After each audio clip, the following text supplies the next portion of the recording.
Então tá, gente, boa noite. Pronto. Obrigada de novo pelo convite do CEP para estar aqui falando, compartilhando um pouquinho daquilo que eu sei, daquilo que eu já estudei. E acho que esse é um tema, no geral, assim, o cansaço dos pais é um tema que bate para a gente o tempo todo, né? Mas na pandemia vem sendo um pouco mais, Acho que o principal é a gente não ter uma previsão de quando acaba, né? Então a gente foi de março, a gente aguenta até junho, a gente aguenta até setembro, a gente já está agora chegando em dezembro e ainda sem previsão de mudar essa sobrecarga. E isso é muito estressante. Eu queria falar um pouquinho sobre isso hoje. Na outra vez a gente falou sobre o limite, que é quando os pais chegam num processo de burnout parental. Vou falar um pouquinho sobre isso hoje de novo, acho que não tem como a gente fugir. Mas hoje é um pouco antes desse processo extremo. Quando a gente começa a precisar olhar com mais atenção o nosso cansaço. Então, vamos lá. Deixa eu passar a página. Eu trouxe uma frase da Ginete, que é pesquisadora da ONU Mulheres, falando sobre esse momento de pandemia agora. Ela colocou: muitas mulheres e homens vão lembrar desse período como um dos mais desafiadores da vida. Um período de grande intensidade em vez de uma grande pausa. E isso porque durante a entrevista ela estava falando sobre como aconteceu uma romantização, principalmente no começo, hoje muito menos, mas uma romantização da pandemia, de que seria um momento maravilhoso para os pais se conectarem realmente com as crianças, darem mais atenção para essas crianças, quando na verdade o que a gente viu foi o oposto. Eu percebi isso claramente na minha casa, agora que voltei a trabalhar, o quanto eu estava esgotada de ficar com eles o tempo todo, tentando fazer todas as outras demandas que precisa. E, para quem não sabe, eu tenho 2 filhos, né? Um de 6 anos, um de 7 anos, acabou de fazer 7, e uma menininha de 1 ano e 5 meses. E ela não tinha nem feito 1 ano ainda na pandemia, mamando, enfim. E foi muito cansativo. Chegou no momento que eu não queria nem brincar mais. Eu já estava muito exausta de tantas funções e já não estava mais exercendo a minha função de mãe da melhor maneira que eu poderia fazer. E hoje, trabalhando, claro que estou esgotada e cansada, até porque a gente tem uma rotina diferente, uma rotina que não é a que eu pensei quando eu escolhi a minha profissão, de luva, de touca, máscara, capote, desinfetar todas as coisas. Nunca pensei nisso ao lidar com crianças, então é muito cansativo. Mas quando chego em casa, eu passei o dia com outras crianças, não com as minhas. Então eu tenho paciência para as minhas. A gente está tendo um momento muito melhor, um convívio em família muito melhor agora que eu estou trabalhando fora, do que nesse momento de pandemia que a gente ficou isolado. E ela estava falando sobre isso, a pesquisadora Ginete estava falando sobre isso, porque a realidade hoje, principalmente de quem ficou no home office, que acaba sobrecarregando, né? Você não consegue fazer nenhuma coisa nem outra da melhor maneira, é que está bem distante dessa romantização, está bem distante da gente olhar isso como um momento de refletir sobre a vida. Claro que algumas famílias conseguem isso, viviam em um ritmo que diminuiu quando teve a pandemia, podendo ficar em casa. Outros viviam em um ritmo mais lento e quando veio a pandemia ficou mais sobrecarregado. Claro que a gente precisa, tem exceções de todas, mas pensando no povo, principalmente brasileiro, né, que não é, a maioria não é de alta renda, não tem funcionários para ajudar, as mulheres principalmente estão sobrecarregadas nesses lares, né? E aí trouxe isso para a gente pensar sobre isso hoje um pouco mais do que só é um momento maravilhoso para curtir os filhos. O buraco é mais embaixo. Vamos começar falando um pouquinho sobre papéis ocupacionais. Eu sou terapeuta ocupacional, então esse é um termo que a gente usa na minha profissão, mas é bem simples. A gente, na nossa vida, tem vários papéis ocupacionais. Por exemplo, hoje eu tenho um papel ocupacional de trabalhadora, eu sou terapeuta ocupacional, eu tenho meu papel ocupacional de mãe, meu papel ocupacional de esposa, de filha. A gente tem nossos papéis ocupacionais, quem participa de uma entidade religiosa, como religioso, passatempos, a gente tem vários papéis ocupacionais. Cuidador, se você cuida de uma outra pessoa. E esses papéis estruturam a nossa identidade. Então, como eu me vejo hoje como pessoa, é muito baseado em quais papéis eu estou exercendo nessa vida. A gente vê isso, eu falo a gente pensando que aqui a maioria são mulheres, né? Acho que a gente só tem mulher aqui hoje agora, né? No pós-parto, a gente percebe essa mudança, principalmente no primeiro filho, que vem um novo papel ocupacional e a gente fica muito perdido ainda para se encontrar nesse lugar de mãe. E para se encontrar no lugar, quando acaba ali o puerpério, para se encontrar num lugar de mulher. Porque passou o pós-parto, a gente já se identificou como mãe, já reconhece algum choro de criança, já cansou de trocar fralda, mas e para resgatar essa mulher de novo? E para resgatar a esposa? E para resgatar a amiga? Porque a vida social ficou pausada. Então, os papéis ocupacionais dizem muito a respeito de como a gente está se sentindo, como a gente consegue exercê-los diz respeito a como a gente está se sentindo. E o que aconteceu nessa pandemia foram que todos os papéis ocupacionais foram virados de cabeça para baixo. Então, tudo aquilo que fazia a nossa identidade, que formava a nossa identidade, a gente precisou exercer de uma maneira diferente. Então, o exemplo que eu dei aqui, que eu nunca imaginei que seria dessa maneira a minha profissão, eu nunca pensei que eu não ia abraçar as crianças, que ia precisar ter uma distância, eu precisei readaptar esse meu papel. E no seu papel ocupacional de mãe, se você pensava que ia ser de uma maneira, na pandemia isso está diferente. Você precisa ser mãe enquanto exerce as tarefas da casa, enquanto faz o seu trabalho home office, se for o caso. No seu papel de filha, se você visitava a sua família e seus pais todo domingo para o almoço, na pandemia isso foi revertido. Como você cuida da sua mãe, como você se faz presente no relacionamento com seus pais hoje, se você não pode visitá-los. Agora a gente já está visitando, pensando mais na pandemia no começo. Tudo isso foi virado de cabeça para baixo. A gente ficou muito perdido. E quando a gente perde um pouco da nossa identidade, de como a gente exerce as coisas do cotidiano, um exemplo bobo, né? Você está cansado de fazer compras, chegar no mercado e guardar as compras, ou deixar lá e guardar só depois. E na pandemia não, você precisa desinfectar cada coisa, precisa lavar cada embalagem. Então, absolutamente tudo que a gente fazia, a gente precisou fazer de uma maneira diferente. E isso é muito estressante. Quando a gente fala de estresse, a gente tende a pensar nisso só emocional, mas o estresse é físico, é uma parte física do nosso corpo. Então, estão sendo liberados neurotransmissores, estão sendo liberados hormônios, e isso atua no nosso corpo. Então, quando a gente perde nossos papéis ocupacionais, a gente precisa exercer tudo isso de maneira diferente, e a gente fica cansado, não é só um cansado abstrato, é um cansado físico, porque o nosso corpo está respondendo àquela dificuldade de lidar com tanto hormônio ao mesmo tempo. Aí trouxe aqui uma ferramenta.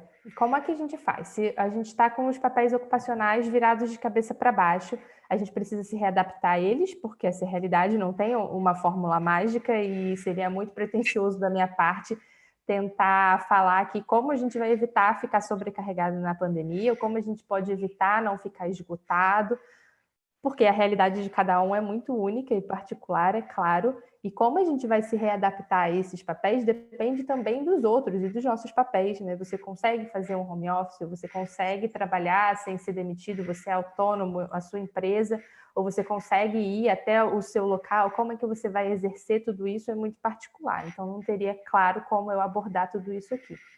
Mas uma maneira interessante da gente pensar esses papéis ocupacionais, a gente repensar como a gente está exercendo esses papéis ocupacionais hoje, é essa ferramenta da roda da vida. Eu não sei se vocês já ouviram falar, é uma ferramenta que muitos coachings e pessoas que pensam em desenvolvimento pessoal trabalham, que é vou botar aqui que está na próxima página.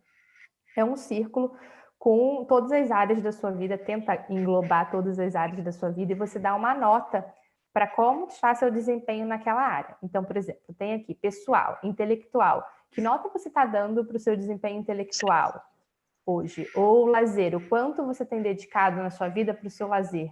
Você é aquela pessoa que ficou trabalhando ali, esgotada a semana inteira, e as crianças enchendo o saco e chorando, e o chefe enchendo o saco, e você está naquele processo de cansaço, você chega no sábado, no domingo, liga a televisão e bebe cerveja e fica ali só no seu lazer. Você esquece do almoço das crianças, você esquece que precisa lavar roupa, precisa lavar uniforme, enfim, você deu o quanto você investiu no seu lazer. E como aqui tem várias áreas, você consegue olhar de uma maneira mais ampla o quanto você está investindo em cada área. Então, vamos pensar aqui durante a pandemia. Muitas pessoas precisaram investir muitas horas do dia na carreira por estar fazendo home office e também, e se preocupar em finanças. Então, essas vão ser duas áreas que vão estar pesadas ali nessa área. Então, vamos supor que você investiu mentalmente, do seu tempo, né? E pensando em dinheiro, nota 9, por exemplo. E na sua carreira, você trabalhou tanto por dia, você deu nota 10. Você está investindo muitas horas. E aí, quanto sobrou para você pensar na sua saúde? Eu sei que a minha saúde hoje está lá embaixo, eu não quero nem dizer a nota que ela está, porque eu não consigo fazer um exercício, eu não consigo me alimentar direito, eu estou ainda reequilibrando isso. Eu acho que essa ferramenta é muito legal para a gente ver o quanto a gente está colocando da gente em tudo isso. E não como uma cobrança, claro, porque não tem como a gente ter todas as notas iguaizinhas numa roda, num ciclo. A gente não vai equilibrar lazer, saúde, espiritualidade, social, seu relacionamento amoroso, o quanto você se dedica aos seus filhos, se você estuda, se você está emocionalmente bem, se você está feliz. Não tem como a gente equilibrar tudo isso. Mas pensando nisso como uma foto de como está a sua realidade hoje. Tentar preencher essas notas pensando em uma foto para você olhar e falar: ah, olha só, eu estou dando tanto disso aqui e não deveria tanto assim. A gente está, a pandemia traz isso, como a gente não tem a certeza de quando acaba, a gente não tem uma previsão, a gente está pisando em um futuro incerto, a gente acaba vivendo muito no hoje. E isso, é claro, é muito importante, eu falo sobre isso logo depois, para a gente pensar no hoje, mas também a gente não pode abandonar o longo prazo. Então, claro que no hoje a louça precisa ser limpa, a casa precisa ser limpa, a roupa precisa ser lavada, você precisa cumprir os prazos do seu trabalho. Mas a longo prazo, o hoje e o amanhã, e cada dia que foi sendo hoje, vão cobrar essa conta no futuro, né? Então, se você pensou no hoje, no hoje, no hoje, no hoje, a sua saúde nunca entrou, isso lá na frente vai bater. Se você pensou no hoje, no hoje, no hoje, no hoje, no hoje, e a sua família nunca entrou, ou você conseguiu ali equilibrar os pratinhos entre a carreira, entre a casa e dar atenção para os filhos, mas para o seu companheiro, para o seu relacionamento amoroso não sobrou nada, porque você ficou exausta. Então, conseguir equilibrar essa roda, conseguir pensar a curto, médio e longo prazo é uma tarefa importante e bastante difícil. E falando sobre o momento do estresse, a gente está ali tentando equilibrar todos esses papéis ocupacionais, tentando conseguir mesmo conviver ali com as crianças sem escola, dar conta do dever de casa, dar conta de fazer as coisas, ter sempre a preocupação, uma carga mental muito grande com a pandemia. Então, mesmo que você tenha um funcionário, ter certeza que ele fez todo o protocolo de higiene para não colocar as crianças em risco. Seu filho tem qualquer questão respiratória, mesmo assim ele tosse, você já precisa ficar muito atenta. Será que é Covid? Será que é rinite, sinusite, asma? Enfim, tudo isso dá uma carga de estresse muito grande que a gente precisa ter uma atenção. Quando está nesse momento de sobrecarga, pensando lá no nosso primeiro encontro, no momento que você não está aguentando mais, a gente precisa parar e ver o que é essencial hoje, o que eu preciso hoje. Então tá lá, o seu chefe está pedindo que você entregue um relatório 1h da tarde, já são meio-dia, você precisa fazer almoço, tem criança lá querendo ajuda porque vai começar a aula logo depois, você não pode atrasar o almoço porque logo depois tem a aula. Assim, só isso que eu estou falando já vai liberando cortisol na nossa corrente sanguínea, já vai liberando epinefrina. A gente já vai ficando ansioso só de ouvir uma lista de coisas que a gente precisa fazer, né? Fisicamente ansioso, porque é um processo físico também. Então, quando chega nesse momento que a gente vai percebendo que está dando uma sobrecarga, a gente para e pensar o que é essencial agora, no hoje, o que é essencial? Eu preciso entregar o relatório para o meu chefe. Então, é isso, essa é a prioridade. Você precisa entregar. Se a criança hoje vai almoçar um miojo, é isso, vai almoçar um miojo, porque a prioridade de hoje era entregar o relatório para o chefe. E aí a gente precisa ter essa ideia de prioridade muito clara para a gente não cair na culpa. Porque aí vem, e aí tem a pandemia, e eu tô super sobrecarregada, e as crianças estão se alimentando mal, não queria que meu filho comesse miojo, queria fazer um almoço saudável. Tá bom, ótimo. Mas a gente precisa pensar no que é possível hoje. O que era possível hoje era entregar o relatório para o seu chefe 1h da tarde, e era um meio-dia, e os seus filhos precisavam almoçar. Teve que ser um miojo, um nugget, o que quer que seja ali congelado. Então, ter essa ideia de prioridade, além de diminuir a carga mental de culpa que a gente fica depois por não ter dado conta de tudo aquilo que a gente gostaria de dar, é claro, porque ninguém quer fazer as coisas de qualquer jeito, a gente quer dar o melhor da gente na maioria das áreas, né? Então, ter essa ideia ajuda bastante. Também coloquei sobre qual responsabilidade Então, o que é, além do que é mais importante, qual a sua responsabilidade hoje? Então, a minha responsabilidade é que as crianças estejam alimentadas, que elas assistam a aula. Se faltar aula um dia não é o fim do mundo, ou se der para atrasar, ou se é o contrário, né? Porque é claro que as coisas são flexíveis, se o contrário é atrasar para o seu chefe, tá tudo bem, porque para você é a longo prazo. Hoje, eles comeram miojo ontem, então hoje a longo prazo é importante pensar na alimentação deles. Então hoje a gente vai atrasar o relatório para fazer um almoço mais nutritivo. Então, ter essa ideia de responsabilidade a curto, médio e longo prazo ajuda bastante. Além do óbvio, o que é mais importante agora, resolver agora. Então, tem criança chorando, tem televisão ligada, tem o carteiro chamando, tem telefone tocando. Para, assim, o que eu preciso fazer agora? Esse que você precisa fazer no agora é o mais importante. Então, não tem a culpa que deixou ali, aí teve que parar o almoço. É o que teve que fazer. A gente quer dar bastante da gente, mas a gente tem que entender que nesse momento de pandemia, nesse momento de isolamento, de acúmulo de função, a gente tem que dar aquilo que a gente consegue.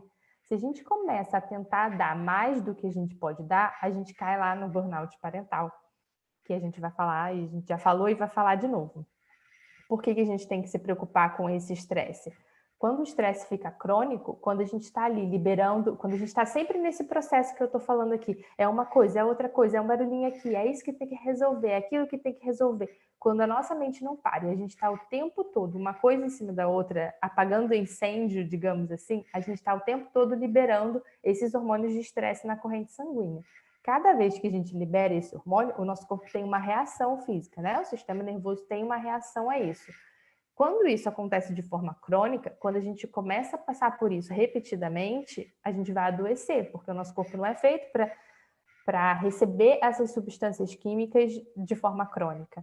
A gente consegue lidar com o estresse, principalmente as crianças, a gente consegue lidar com o estresse até um certo momento, e esse estresse é saudável, porque faz a gente evoluir na vida, né? Se a gente não tivesse, muitas pessoas falam, eu lido melhor sob pressão, eu produzo mais sob pressão, ele é produtivo, mas quando isso é liberado na corrente sanguínea, várias e várias vezes, isso começa a dar disfunção do sistema neuroendócrino. Então, a gente precisa ter um pouco de cuidado com a gente, porque as crianças sofrem as consequências disso, e também com as crianças, para que elas não entrem nesse processo de estresse. Então, esses efeitos do cortisol a longo prazo no nosso corpo, tem o burnout e tem a depressão. O burnout, deixa eu abaixar aqui a telinha. Então, a síndrome de burnout, como a gente já tinha falado da outra vez, ela vem do processo, vem de um ambiente de trabalho. Então, as pessoas que trabalhavam sob pressão, que tinham que cumprir metas, acabavam entrando num processo de estresse crônico tão grande que passou a ser considerado uma doença, né? Tem um CID, foi categorizado pela OMS, pelo DSM-5, como síndrome de burnout. São essas pessoas que trabalharam tanto que precisam ser afastadas do trabalho para ter essa autorregulação de novo, para conseguir regular os níveis de cortisol e de epinefrina, noradrenalina e vários outros que nem faz sentido ficar aqui mensurando no sangue. Então, precisa desse tempo de afastamento, de licença, para poder regular o organismo.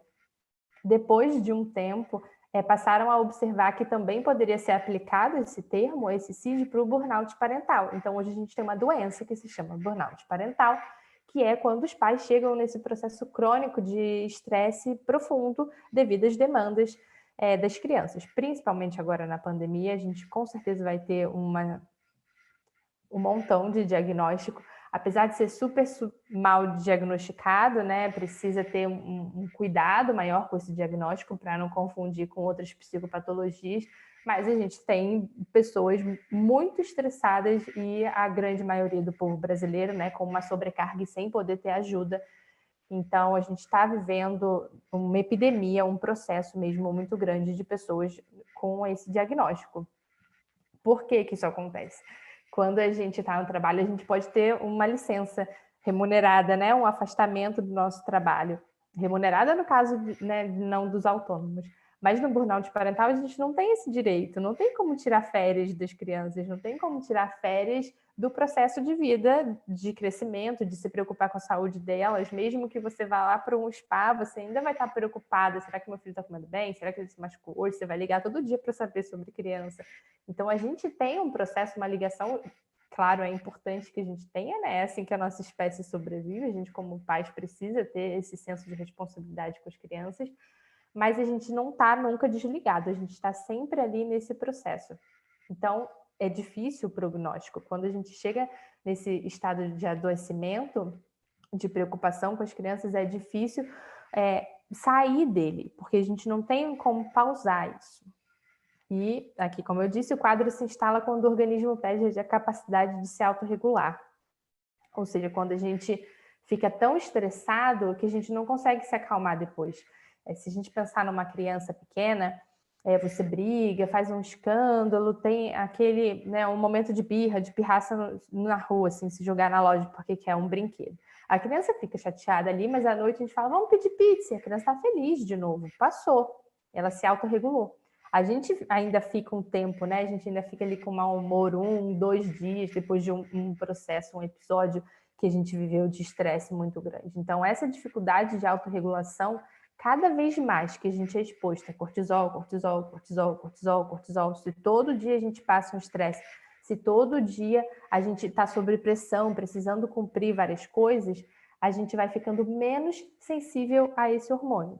A gente vai ficando menos sensível ao cortisol.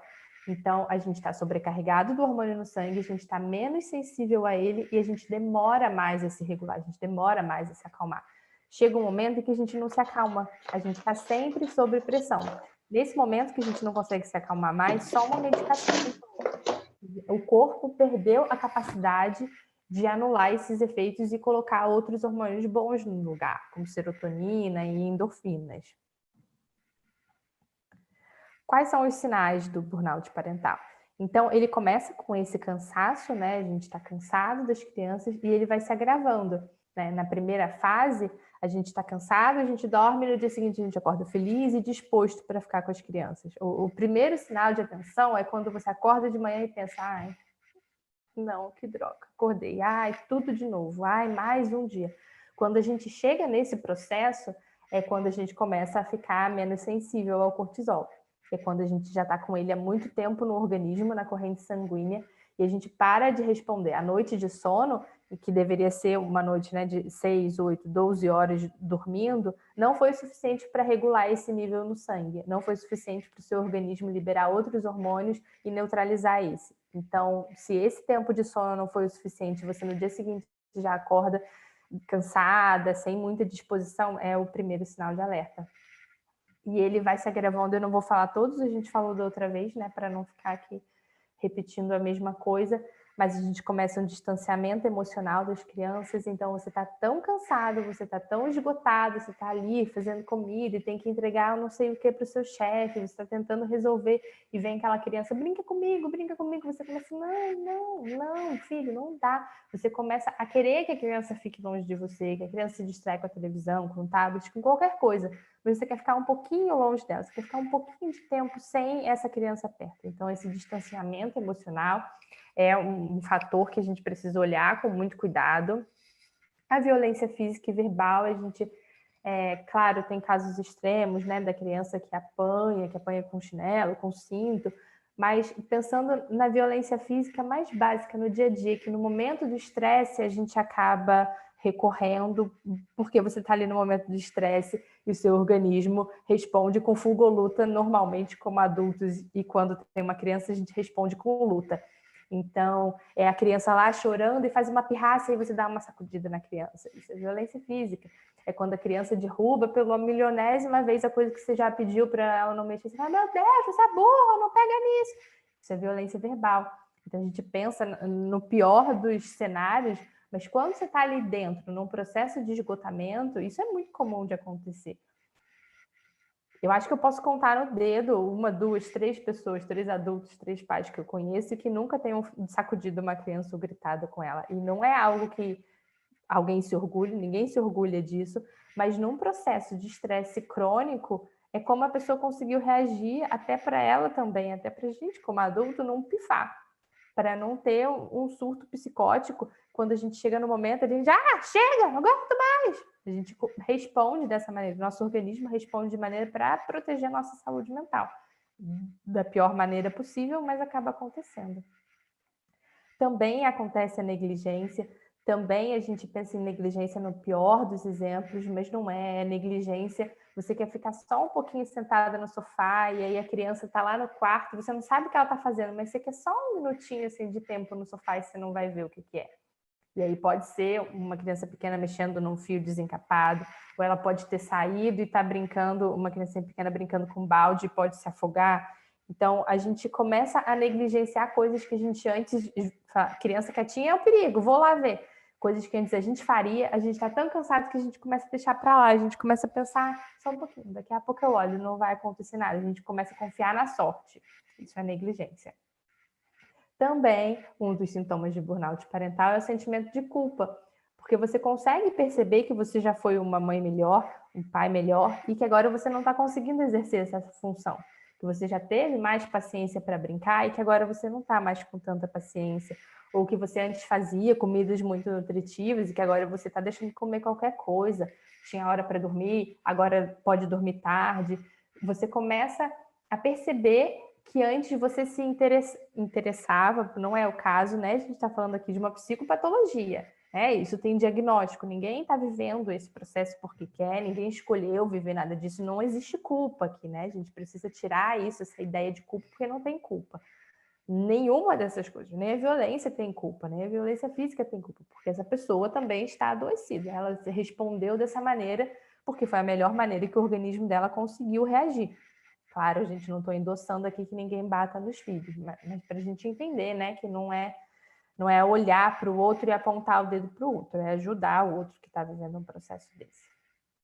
Tratamento por burnout parental é psicoterapia, então é difícil, eu falei que era difícil o prognóstico, porque se essa pessoa está num processo de esgotamento, às vezes até emocional, preocupação financeira, porque não está trabalhando na pandemia, ainda vai pagar um psicólogo para fazer psicoterapia, ou vai achar tempo onde para fazer acompanhamento psicológico. Então, a gente precisa ter muito cuidado, assim, não basta força de vontade para a pessoa sair desse processo, né? Existe uma logística muito grande por trás para reorganizar.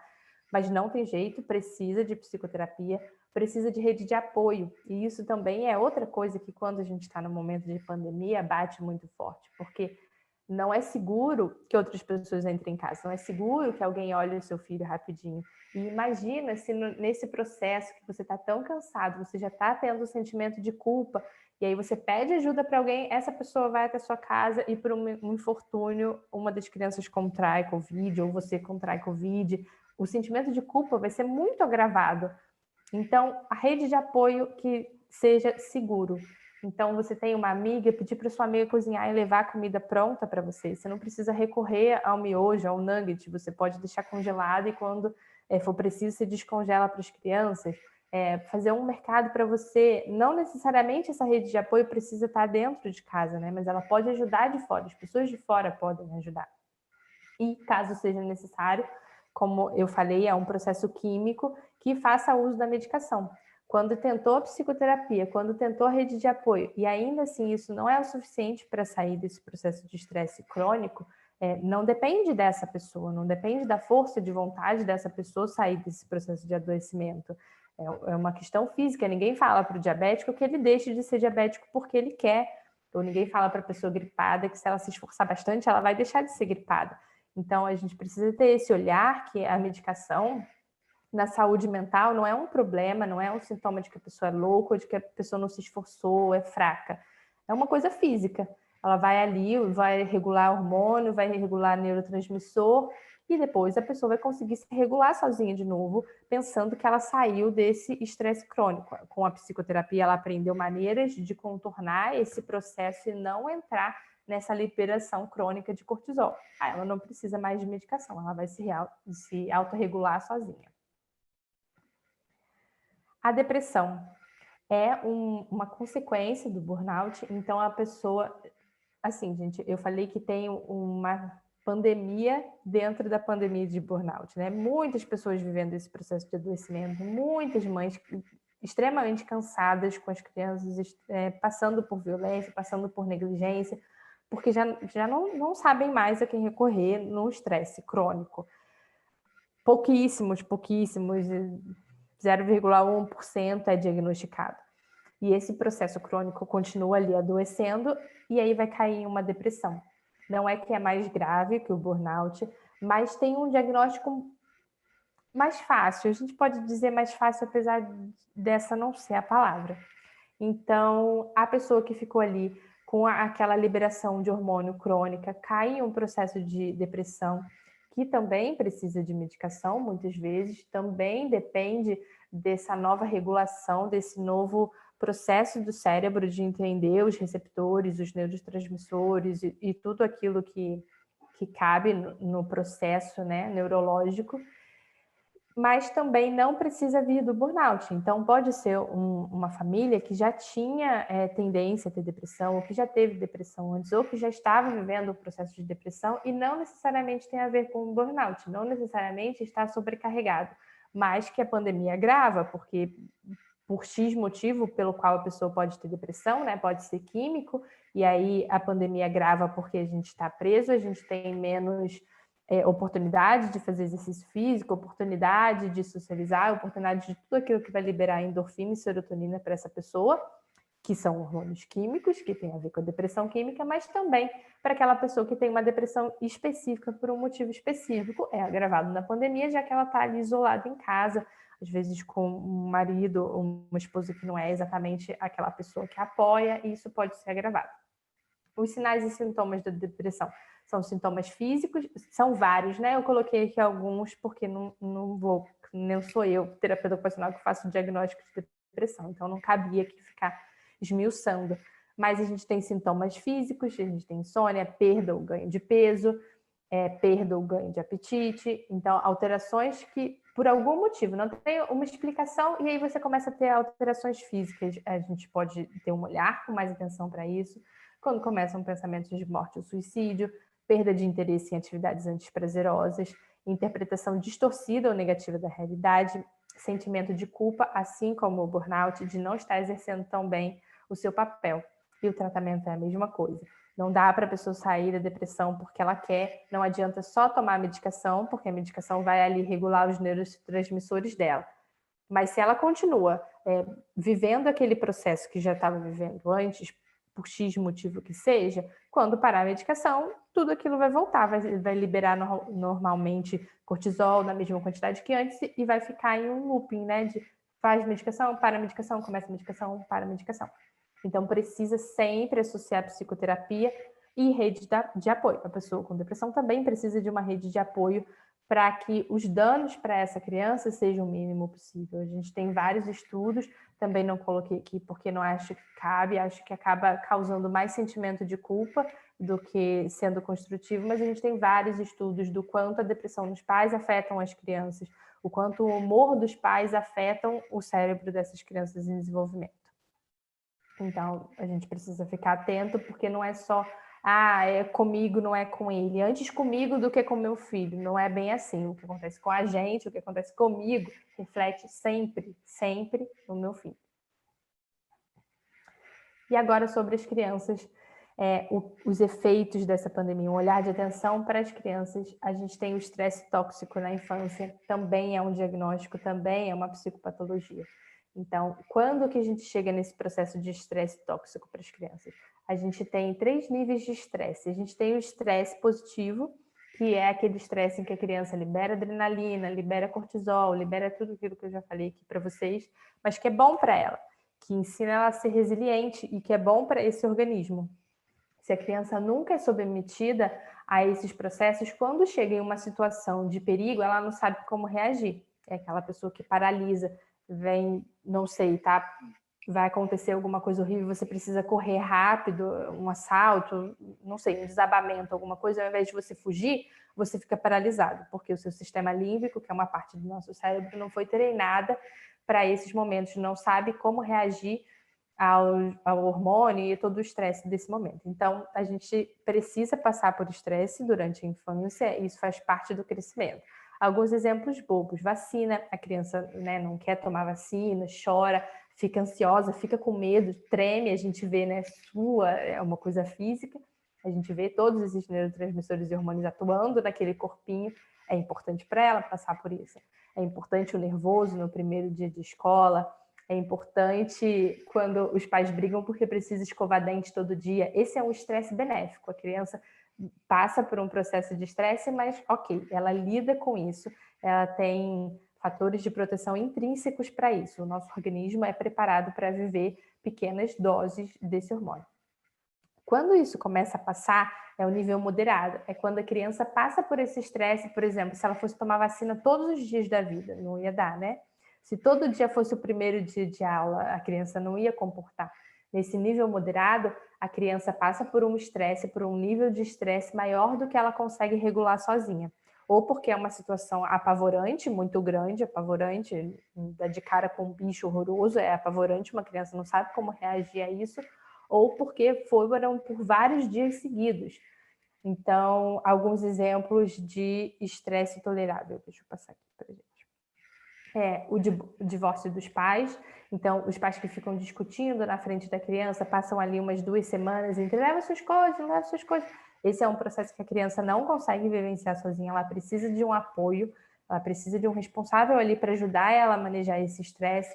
Então, pode ser um dos pais ou pode ser necessário um psicólogo, um apoio especializado, se esses pais não estão conseguindo abaixar essa quantidade de estresse na criança, ou um período de hospitalização, a criança teve alguma doença agora, por exemplo, o Covid, se precisasse ficar internada, é um nível de estresse que a criança não tolera sozinha, que ela precisa de ajuda para passar por isso sem ter grandes traumas. E a gente tem o estresse tóxico, que é quando passou por esses níveis e a gente está num processo em que a criança já não consegue mais se regular e que a ajuda do adulto ajuda pouco a criança. Já ela ficou ali num processo crônico de cortisol. Então, coloquei que o estresse é tóxico quando a experiência daquela criança perdura por um período muito além do que a arquitetura cerebral dela é capaz de comportar, ou quando é de forte intensidade. Essa exposição crônica ao cortisol e epinefrina provoca alteração na conectividade entre as células cerebrais, provocando redução do volume, além de disfunções no sistema límbico e neuroendócrino, efeito a curto, médio e longo prazo. Então, como eu falei, né, de neurotransmissores, o tempo todo a gente tem uma célula aqui do cérebro e a gente tem outra célula aqui, elas não se encostam. Para uma célula conversar com a outra, são liberados neurotransmissores. Quando está liberando um monte de epinefrina, né, adrenalina e tudo mais, vamos supor que aqui tem 3 casinhas, 3 receptores, e aqui tem 3 3 emissores. Então, desculpa, gente, deixa eu colocar aqui na tomada o computador. Não dá para desligar, né? Não ia ser bom. Vou falar de uma forma muito superficial, é claro, né? Vamos supor que a gente está emitindo 3 aqui, neurotransmissores, e aqui a gente tem 3 casinhas para neurotransmissores. O que a gente quer é, ligou um cortisol aqui, então, na verdade, uma epinefrina daqui para cá, e aqui uma serotonina, e aqui uma endorfina, por exemplo. Então, a criança está regulada, está tudo bem. Quando libera um montão de epinefrina aqui, quando libera muito estresse, ele vai ocupar todas essas casinhas daqui. Então, os hormônios bons, os neurotransmissores bons, não vão chegar aqui. E essa conexão entre uma célula e outra do cérebro diz respeito a tudo dessa criança. Diz respeito a ela aprender uma palavra nova, diz respeito a como que vai ser o aprendizado dela na escola, diz respeito a como ela vai conseguir regular as suas emoções. Então, se a criança está aqui com todas as casinhas do estresse preenchidas, quando você falar para ela que ela não vai ganhar um brinquedo novo, vai ser o fim do mundo. Porque os outros hormônios, os outros neurotransmissores que deveriam se ligar aqui para ajudar ela a entender, não vão se ligar. O que fala aqui da alteração da conectividade cerebral, a gente tem o nosso cérebro aqui, vamos pensar como uma bola, e uma célula precisa conversar com a outra para que a gente faça qualquer coisa, para que a gente emita qualquer comportamento, uma célula precisa conversar com a outra. Se essas células estão com as casinhas preenchidas, elas não estão conversando devidamente. Então, a gente vai ter várias disfunções com isso. A curto prazo, como, por exemplo, a criança se tacar no chão por não aceitar um presente, coisa que ela não faria antes, se não estivesse passando por esse processo de estresse tóxico, poderia ser possível conversar com ela, remediar, distrair, enfim, o que quer que seja, mas também a médio e longo prazo. A médio prazo a gente pode pensar, deixa eu passar aqui, nesse processo de aprendizado na escola. A criança não consegue aprender da mesma maneira que os coleguinhas. A longo prazo, a gente pode pensar numa tendência para Alzheimer, numa tendência para depressão ou para qualquer outra doença neurológica que tenha a ver com a conectividade, que tenha a ver com a conexão entre esses neurônios. Então, exemplos de estresse tóxico na infância, quando a criança não consegue lidar, quando não é possível a criança lidar, negligência ou abandono, abuso sexual, violência física ou psicológica, relacionamento disfuncional entre os pais, uso de drogas lícitas e ilícitas pelos responsáveis. Então, a gente pensa que não tem problema beber na frente da criança, ficar alegre na frente da criança. Não vamos nem pensar, é claro que todos concordamos que ficar bêbado na frente da criança, ficar rindo, caindo, tropeçando dos pés, está fora de cogitação. Mas só de ficar alegre na frente da criança também não é legal, porque a criança ela é muito sensível e ela percebe que aqueles pais estão de alguma maneira alterados. E eles são a segurança da criança. Imagina, pensando se você acredita em Deus. Imagina você saber que Deus está ali bêbado, ele não poderia cuidar de você. A criança olha a gente dessa maneira, ela olha a gente com muita responsabilidade. A gente é responsável pela segurança dela. Então, se a gente que é responsável pela segurança dela não pode protegê-la, ela sente que não pode ser protegida, mesmo que seja em casa, num domingo, vendo televisão, que seja, que não tenha riscos maiores para essa criança. Isso sim é um processo de insegurança para ela. A criança fica assim insegura, ela percebe o que está acontecendo. Então, isso é um estresse tóxico na infância. Se a criança, todo fim de semana, por exemplo, é submetida a observar os pais bebendo, fumando, ou o que quer que seja que façam, e ela percebe essa alteração nos pais, essa alteração psicoativa dos pais, é um processo de estresse crônico. Privação de necessidades básicas, claro, né? Uma criança que não tem direito, não consegue se alimentar da melhor maneira, não está protegida, não passa frio, é claro que isso vai ser um estresse tóxico.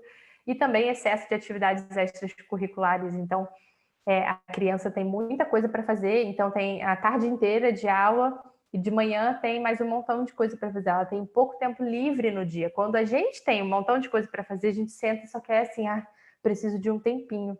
Quantas pessoas falam, né, que droga que está chegando a segunda-feira, ou quantas pessoas estão esperando pelas férias. A gente consegue suportar esse período crônico por mais tempo de esgotamento. Uma criança não pode ficar torcendo pelas férias, ela não pode ficar esperando pelo fim de semana. Uma criança precisa ficar bem todos os dias. Se a criança passa 5 dias da semana esperando por 2 de descanso, isso é um estresse tóxico na infância. As consequências a curto prazo, como eu estava falando, a criança fica mais irritável, já que o cérebro dela, o sistema límbico, que é responsável pela parte das emoções, não consegue se conectar com as outras partes do cérebro devido a essa confusão de neurotransmissores que está. Então, ela fica mais irritável, ela tem alteração no sono, porque a gente falou, por conta dos hormônios, muda a estrutura neuroendócrina.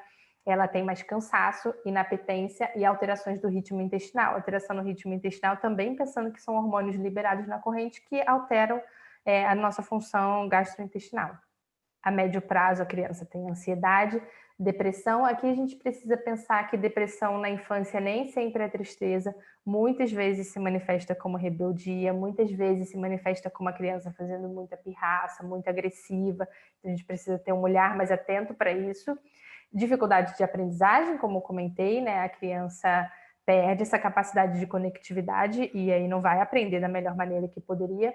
Uso e abuso de álcool e outras drogas, pensando que virou um adolescente, essa criança que passou por um processo de estresse tóxico na infância. O que ele vai buscar quando está adolescente? Ele teve lá alteração sináptica, né? O cérebro dele foi alterado com esse estresse. O que vai acontecer? Ele vai buscar drogas que atuam como depressor do sistema nervoso central. Então, vai buscar álcool, vai buscar maconha, vai buscar coisas que relaxem, porque ele foi exposto tanto a esse cortisol, ele não consegue se regular dessa maneira saudável que deveria se regular, ele busca aquilo, meu adolescente vai buscar aquilo que vai fazer isso de uma outra maneira. Então, ele vai buscar ficar relaxado de forma extrínseca. Para cair no abuso é um passo, né, gente? É um estalo de dedo. Comportamento impulsivo, também pensando que mudou a alteração estrutural desse cérebro, então o sistema límbico já não está mais conversando da melhor maneira, a criança fica impulsiva, o adolescente fica impulsivo e também pode acarretar em transtorno de conduta, que seria o caso mais grave do que a gente pensa em jovens delinquentes. Isso está aqui também no a longo prazo. Muda essa estruturação do sistema límbico. Como eu falei, o nosso sistema límbico é sobre as emoções, então a gente reage com luta ou fuga. Quando tem uma alteração desse sistema límbico, como tem uma alteração estrutural, a gente fica sem saber como reagir proporcionalmente. Então pode ser, não justificando, mas pode ser esses casos horrorosos que a gente vê de que uma pessoa cortou outra no trânsito, a pessoa desce e dá um tiro na outra, ou por pouca coisa a pessoa explode por muito pouco, porque teve uma alteração estrutural na função desse cérebro, então ele não sabe como reagir proporcionalmente àquilo que aparece para ele.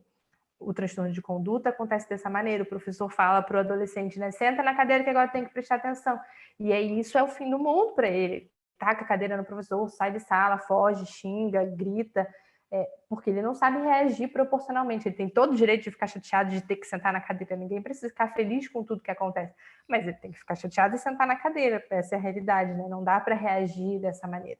E perde a capacidade de reagir proporcionalmente. A longo prazo tem a propensão a doenças crônicas, como eu tinha conversado, sobre Alzheimer e tudo mais, risco aumentado para distúrbios neuropsiquiátricos e disfunção do sistema límbico. O que a gente faz, então? Dentro desse processo que a gente está vivendo de esgotamento, espero que não, mas se você está vivendo um processo de esgotamento, o que a gente tem que fazer? Ficar atento na gente, ficar atento se a gente não está passando por um burnout parental, se a gente não está, de repente, entrando em um processo de depressão, e ficar atento se as crianças não estão vivendo estresse tóxico. Então, o que fazer? O cérebro das crianças está em construção e é muito mais maleável que o nosso. Se desconfiar que uma criança está vivendo um processo de estresse tóxico, libere da rotina o máximo que for possível. Pensa no dia de hoje.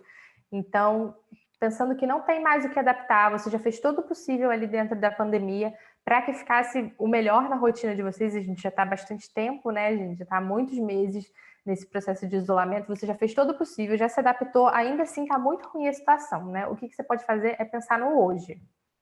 Como eu tinha falado lá, é o melhor que a gente pode fazer. Então, não dá para você dar atenção, não dá para você sentar e brincar, ou não dá para você oferecer o que você acha que é o melhor para essa criança. Ainda assim, a gente pode tentar liberar ela da rotina, pensando, por exemplo, no que eu falei, a criança briga ali, se joga no chão e na noite seguinte, se fala, vamos comer pizza, isso passou para ela tem essa capacidade, ela tem essa resiliência, então a gente precisa focar nisso. Então você brigou, fez isso, fez aquilo, o dia foi horrível, não importa, tá tudo bem para sua criança, ela vai ficar bem. Vamos pensar como é que a gente pode melhorar essa noite. Então eu trouxe alguns exemplos que, claro que não vai caber em todas as situações, porque depende da idade da criança, da dinâmica da família, mas alguns exemplos de como fazer esse dia ser legal para a criança, mesmo que ela tenha que cumprir as obrigações que de manhã você trabalhou a manhã inteira e não pôde ficar com ela, e que de tarde ela teve que ficar a tarde inteira fazendo aula e não pôde brincar, e o dia dela foi chato. Então, o que a gente pode fazer? Hoje, todo mundo pode dormir na sala. Vamos colocar todos os colchões no chão da sala e vamos dormir na sala. As crianças adoram isso. A gente sempre... Isso é uma das tarefas de Natal que eu faço lá em casa. Todo Natal a gente dorme no chão da sala com a árvore de Natal assim no nosso pé. É a melhor coisa do mundo, vocês podem imaginar, pura felicidade. E não custa nada, né? Não me tira tempo de trabalho, não me dá trabalho nenhum, além de colocar o colchão no chão. E isso sai da rotina, a criança fica muito feliz. Isso vai liberar endorfina, vai liberar serotonina, e me custou pouco para fazer essa liberação para ele. Não precisa ter hora de ir para a cama, é um outro exemplo. Escreva uma carta ou faça um desenho de presente para a criança. Então você saiu para trabalhar, você ficou fora o dia inteiro, e você acha que a sua criança passou mensagem no WhatsApp, se a sua criança já escreve, né? Que dia chato, que saco, não tem nada para fazer. Tira 5 minutinhos e faz um desenho. E fala, ai, mamãe, ficou com saudade, olha só esse desenho que eu fiz para você. Essas pequenas coisinhas que não tomam muito do nosso tempo ajudam a diminuir essa carga de estresse para a criança. Se você tem uma criança pequena, por exemplo, você pode colocar tinta guache no box do banheiro e falar, pinta tudo, que depois você vai lá com o chuveirinho e tira toda a tinta. E a criança vai se divertir, vai ser uma coisa maravilhosa se na hora do banho ela puder passar tinta em tudo. Então, eu pensei aqui em exemplos que vão dar pouco trabalho para a gente, né? Assistir televisão na sala dentro de uma piscina de plástico, sabe aquelas piscinas redondinhas? No dia que tiver sol, põe lá, estende umas toalhas, cobertor, o que for preciso, porque é claro que vai molhar, e deixa a criança assistir desenho assim. Tá assistindo desenho, você tem que trabalhar de qualquer jeito, não tá correndo e fazendo o melhor das coisas. Mas tá ali se divertindo, tá liberando endorfina. Melhor que ficar sentado lá no sofá vendo TV e falando, ai, que tédio, não tem nada para fazer. Outro exemplo, a criança maiorzinha, né, pode escolher. Hoje é o seu dia de escolher o que você quer pedir para comer fora. Isso também é um exemplo bom. A criança fica super animada, o adolescente fica super animado de poder escolher. E também não custa nada, né? Não toma tempo da nossa vida, pensando em que a gente está aqui sobrecarregado, a gente está tentando exemplos possíveis de serem vividos. E é isso, gente. Deixa eu abrir aqui, cancelar. Falei pra caramba, sempre falo pra caramba, né? Eu pego um ritmo e vou até sem parar. Queria que vocês comentassem o que vocês pensam sobre isso, se tá todo mundo esgotado ou se vocês já estão mais tranquilos. Eu confesso que agora eu já estou mais tranquila, mas quando chega os fins de semana eu preciso recorrer a algumas ajudinhas. Deixa eu abrir o chat. Foi ótimo, Morgana. Não falou muito, não. Foi maravilhoso. Boa noite para quem eu ainda não disse boa noite. Boa noite, Morgana. Cheguei atrasada, mas peguei muita coisa interessante, tá? Tava numa reunião de pais. Ai, que bom. Mas gostei muito e principalmente dessas dicas possíveis, né? De se fazer no dia a dia, né? Muito interessante isso. Quer dizer, são exemplos que cada um aí pode usar a sua criatividade para criar outras brincadeiras, atividades, né? Claro, de acordo com o que é possível na realidade, com as Isso. crianças, né? Mas que não precise né? A criança vai liberar bons hormônios sem precisar do adulto estar junto, né? Pensando que a gente não pode estar junto, como a gente faz essa criança ficar feliz, mesmo sem a gente poder estar ali intervindo, né? Isso é importante. Boa noite, Morgana. Hello, muito bom te ouvir de novo. Eu queria só comentar assim, que ontem eu estava num grupo de conversa sobre romantização da maternidade, né? E idealização da maternidade, o que é real, o que é possível, o que é idealizado. E aí uma das minhas colegas de turma, que tem 3 filhos, falou, miojo é vida. E aí eu vi você falando assim, achei muito bacana, né? Porque também a gente também é humano, né? E hoje em dia tem todo um protocolo a seguir com a maternidade, e se você não consegue fazer, a culpa vem, né? E a gente saber também que tem um limite, né?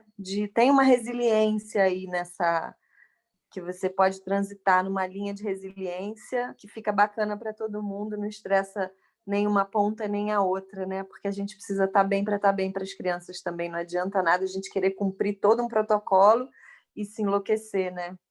Exatamente. Essa é uma discussão muito grande, né? A gente nem consegue falar sobre tudo que abarca isso, porque diz respeito a questões de gênero, a gente dificilmente vai ver um pai preocupado porque uma criança jantou miojo.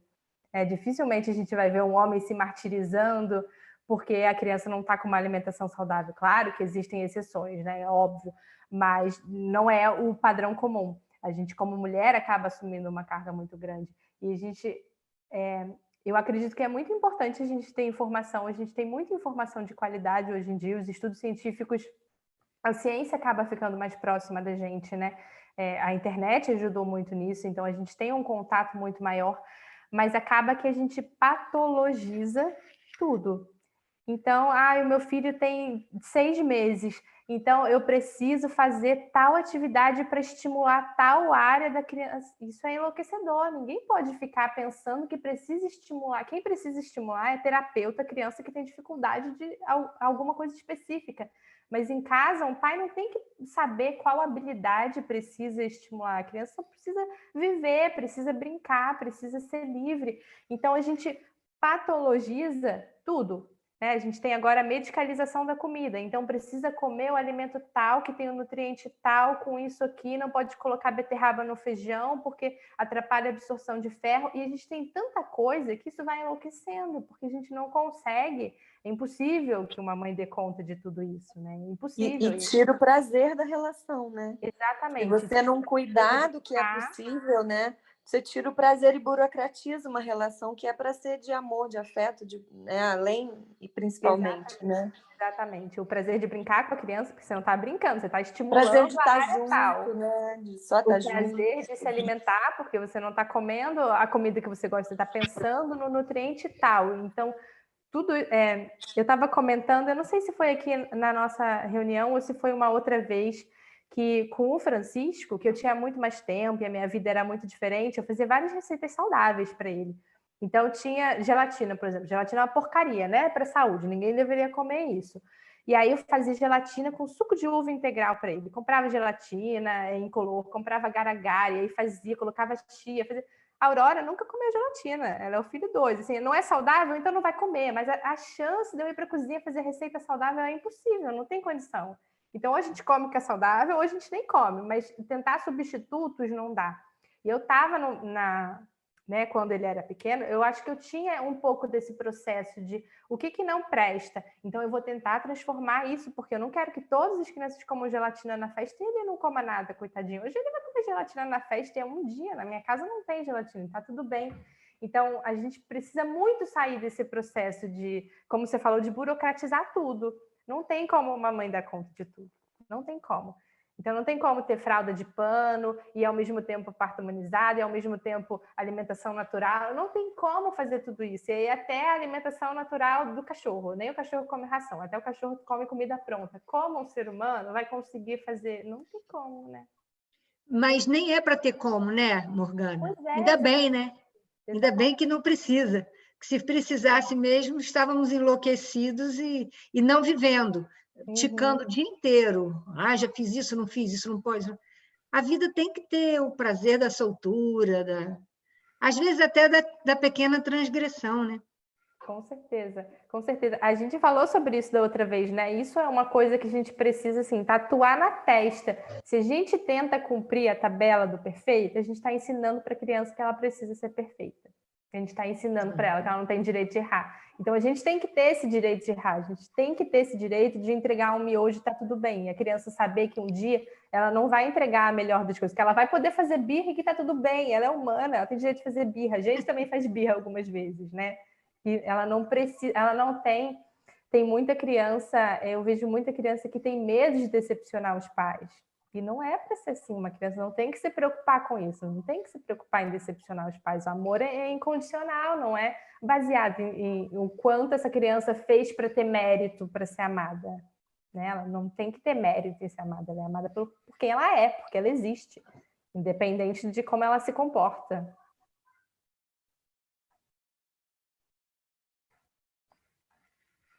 Adorei, Morgana. Tudo que você falou, na verdade, é uma quantidade enorme de informação para processar. Deca, aqui. você está sem som. Deca está falando, mas está sem som. Ah, tem que... O microfone na parte de baixo, Deca.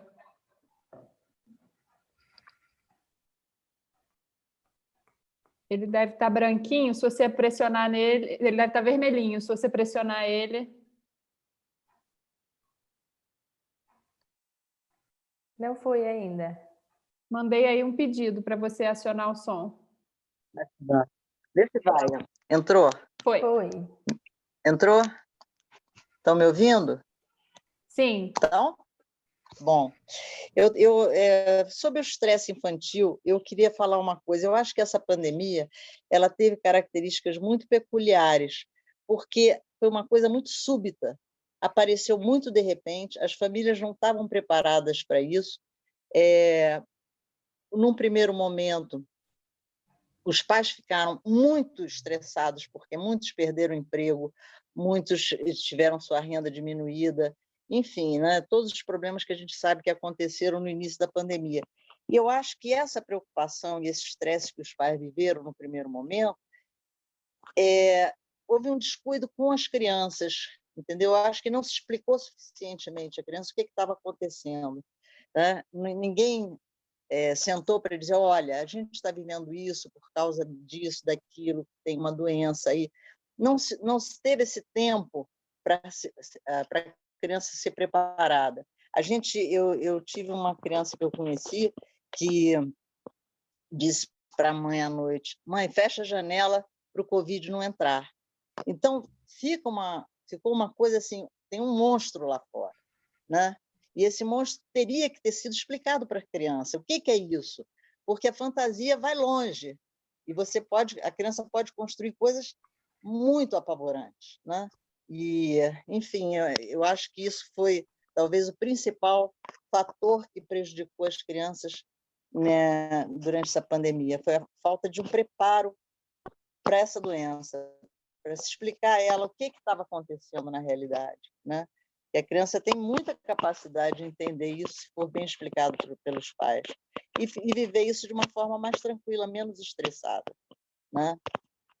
Enfim, era isso que eu queria comentar. Eu achei que houve uma pressa muito grande da gente se adaptar rápido a essa doença e a gente meio que esqueceu das crianças, de prepará-las para isso, né? Para essa tragédia que a gente está vivendo.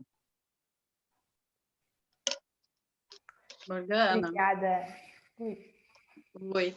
Primeiro queria de novo agradecer mais uma vez assim o seu discurso todo, muito bem explicativo e bastante claro, assim, eu vi muitas coisas, você falou muitas coisas que eu vivo no meu dia a dia, a gente tem vivido isso bastante na pandemia, e eu acho que teve uma coisa que mudou com o fato da gente agora ter mais noção de que a gente não sabe quando isso vai acabar, né? Diferente de lá no começo, que a gente achou que era uma coisa mais passageira, mais rápida.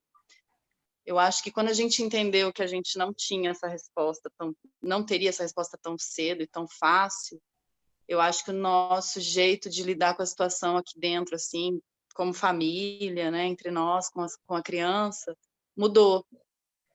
Porque no começo era pura revolta, nossa, tudo atrapalhado, estava tudo errado, tudo no lugar errado, no momento errado, muita coisa.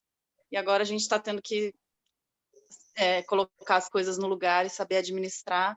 E eu acho que as coisas deram uma ajeitada nesse sentido, assim. Agora a gente vai ter que tocar, vai ter que se organizar, que é isso, né? Não tem muito para onde ir. Então eu acho que esse período mais crítico de burnout, que eu acredito sim, depois de te ouvir, eu acredito que eu tenha vivido isso e tal, eu acho que esses níveis todos começaram a ser melhor diluídos e controlados com a aceitação da situação. Com a autorregulação mesmo, né? Uhum, exato. Porque a tendência do organismo foi essa, de lutar ou fugir. Então, vamos lutar, não quero que seja desse jeito, não quero ficar aqui, que inferno isso, quero que isso acabe. Então, assim, bom, né? O organismo está reagindo, o que a gente quer pior isso. Quando a gente está apático, né? Dentre os transtornos mentais, o mais difícil da gente acessar o ser humano é quando ele está apático. Quando tudo que você faz de afeto, ou mesmo que incomode, não incomoda. Então, se a gente ainda está tendo uma reação, que bom, a nossa saúde mental está ali reagindo, a nossa psique está reagindo para que a gente saia desse processo, né? Então, o processo de revolta atrapalha, é claro, a vida, mas que bom que tem uma revolta. Se a gente está apático, aquilo que está modificando a nossa vida para pior, é muito mais preocupante, né? É um caso de depressão grave. Então, se ainda tem uma revolta... Te ouvindo me deu um alento, assim, eu acho que realmente existe esse esforço e esse interesse, essa vontade de melhorar, porque senão... E eu gosto muito quando você comenta e fala muito sobre a química toda, e falar sobre a química da criança, isso tudo mexeu muito comigo, assim, a gente pensar de uma forma bem... concreta, né? Concreta.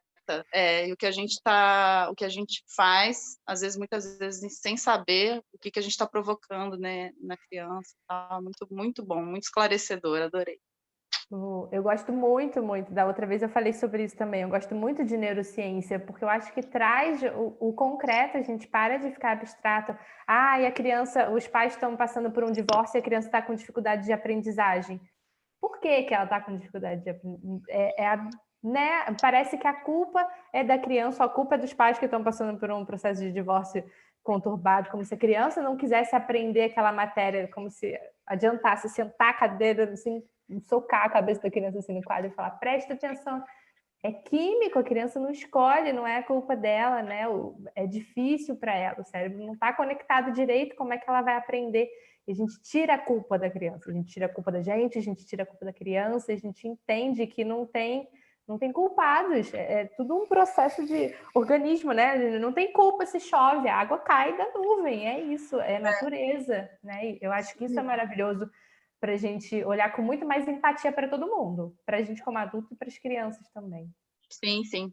Acho muito que a gente tinha que ter sobre isso nas escolas, né? Nas faculdades, para formar professores, que os professores entendessem um pouco sobre neurociência, entendessem sobre dificuldade de aprendizagem, tudo isso que não depende tanto dessa criança, não depende da boa vontade dela, que não depende tanto dos pais sentarem e estudarem 10 horas por dia com elas. Na verdade, isso vai dificultar ainda mais a aprendizagem se a criança sentar 10 horas por dia para aprender.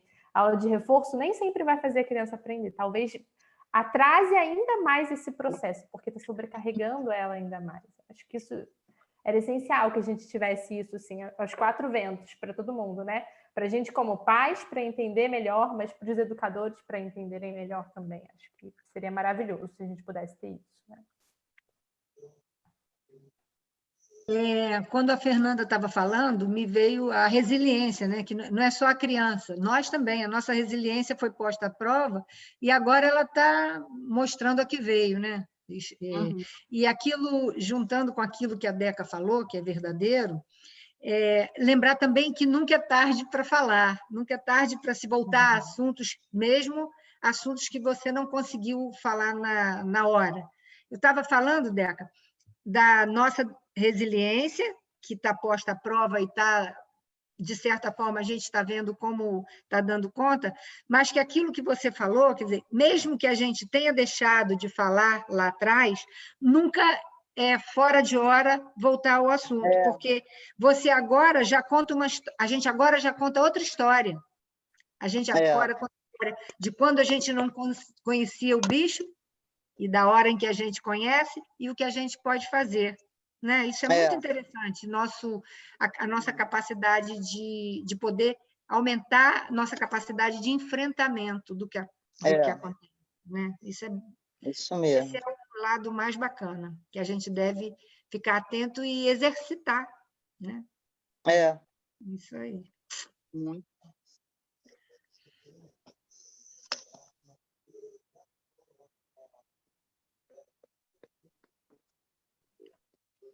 Mais alguém quer comentar? Eu acho, Morgana, essa última coisa que você falou, né, sobre a ansiedade do pai de que a criança aprenda, né, assim, de botar em aula particular e tal, talvez isso dê pano para uma outra, ainda para uma outra roda, né, porque essa expectativa sobre a criança é algo que é muito real, né, e muito presente. Mas também... Especialmente agora, nesse período da pandemia, né? A vontade de ter professor particular no período de férias, no momento que a criança está precisando respirar, né? Está precisando se desligar, não ter a rotina, horário de para tudo, está na hora da professora, está na hora de fazer atividade. Realmente, Lu, é um bom tema. E também sem a culpa dos pais, né? Porque essa ansiedade é natural, ainda assim como esse processo de pandemia, né? Quando a gente vive alguma coisa que está saindo dos trilhos, o natural e o esperado, e que bom, né? Que a gente tem esse movimento é tentar consertar. Só que a gente faz isso da maneira torta, da maneira que a gente aprendeu, o que a gente acha, né? Os pais fazem isso na melhor das intenções, vou colocar na aula particular, às vezes se apertam para pagar um professor particular a mais, assim, na melhor das intenções. Na verdade, o caminho está todo torto. A gente não tem acesso à informação de qualidade, né?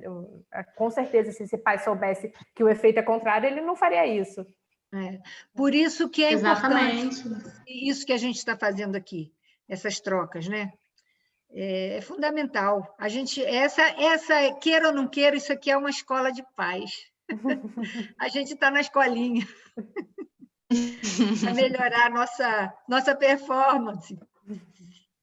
Mas você fala brincando, mas ia ser muito legal se a gente tivesse isso. Eu falo brincando porque é brincando que a gente aprende, né, Morgana? Toda brincadeira tem um fundo de verdade.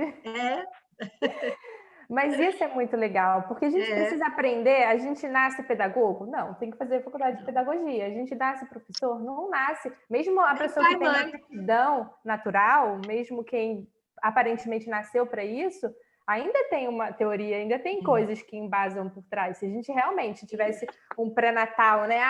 Um planejamento familiar legal, bacana no Brasil, né? Decidi agora, eu vou engravidar e ter filho. Se a gente tivesse acesso a várias informações, a vida dos pais seria uma outra. Né? Não só aprender a trocar fralda, mas se a gente tivesse informações sobre educação infantil, sobre o que esperar dessa criança, o desenvolvimento dela, com certeza seria muito bacana. Ia ser bom ter uma escola de pais. É isso. E estamos exercitando, né? Claro. E não tira, assim como aprender pedagogia na faculdade não faz a pessoa ser pedagoga, é ali na prática, no dia a dia, no convívio com as crianças. Exatamente. Exatamente. Não é... Na escola de pais, a maternidade da Morgana nunca vai ser igual à maternidade da Cândida, mesmo que a gente tenha formado no mesmo lugar. Nem os filhos. Nem os filhos, nem a gente tem a mesma atitude, nem eles são iguais. Cada um tem histórias de erros com os filhos interessantes, né? E sempre são risíveis. A gente acaba rindo, não é possível, eu fiz isso. Todo mundo tem. É verdade. Muito bom. Muito bom, minha gente. Obrigada, Morgana. Eu acho que agora é a hora da dificuldade de despedir, Morgana. Porque é tão bom, né? Obrigada pelo convite, gente. É isso. Antes de finalizar, só vamos convidar. Não, primeiro agradecer, né, Morgana? Maravilhoso te ouvir, maravilhoso ficar com tantas reflexões novas, né? Muito bom. E aproveitar para convidar para o nosso último encontro, dia 9, com a Deca querida, que está aqui. Deca está lá. Tá. Contos de fada e o imaginário infantil. Uau! Será o tema do próximo muito encontro. Bom. E será muito bom ter vocês. Ô, Deca, a gente tem que vir de fada? Tem que vir fantasiada? Era bem legal, né? Ué. Ai, que bom, adoro conto de fada. Cândida, você sabe que eu me lembrei que nós fizemos, nós duas, um curso de conto de fada com a Marta Pires Ferreira. Isso. Há muitos anos. Eu já psicóloga, Deca, pedagoga, a gente foi fazer um curso de conto de fada. Foi o máximo, aprender mais histórias ainda do que a gente já sabe de conto de fada. Demais. É a Marta astróloga, Deca, lá de Santa Teresa? Lá em Santa Teresa. Astróloga? Você conhece ela, Marta astróloga. Marta é minha vizinha lá. Eu descia, uma vez por semana, uma vez por mês, eu desci várias vezes. Ela é maravilhosa. Para ir ao curso de conto de fadas. Foi muito legal aquele curso. Muito bom. Ela é uma pessoa muito interessante, a Marta. Gente, deixa eu aproveitar aqui para falar. Eu disse que eu tinha que descer de Miguel Pereira para ir a esse curso. Imagina, eu me locomovia, saía de Miguel Pereira para ir fazer curso de conto de fada. Não é bom demais? Vou agora ver nas telas. Eu queria acrescentar aqui, só falando sobre o curso de conto de fada, que não é só história, né? Ele fala muito sobre a gente como humanidade. Eu não sei se todo mundo sabe sobre isso, né? Mas eu imagino que é sobre isso que a Deca vai falar. O conto reproduz a nossa psique, a nossa psicologia, como a gente se comporta. Se a gente pensar... Não vou falar se a gente pensar, não, senão eu começo a falar que eu vou entrar no assunto da Deca. Mas é muito interessante, vamos assistir, gente. Muito bom. Vamos ter o Tempo das Fadas agora, está perto. Tempo das Fadas. Dia 9, né? Vamos lá, Dia gente? 9, isso aí. Beijo para Boa todos. noite. Boa Morgana, noite. obrigada, Morgana. Imagina, gente, estou Nome sempre da à escola. disposição. Vamos Obrigada. lá. Estou respondendo o Renata, chat. obrigada. Boa Obrigada. noite.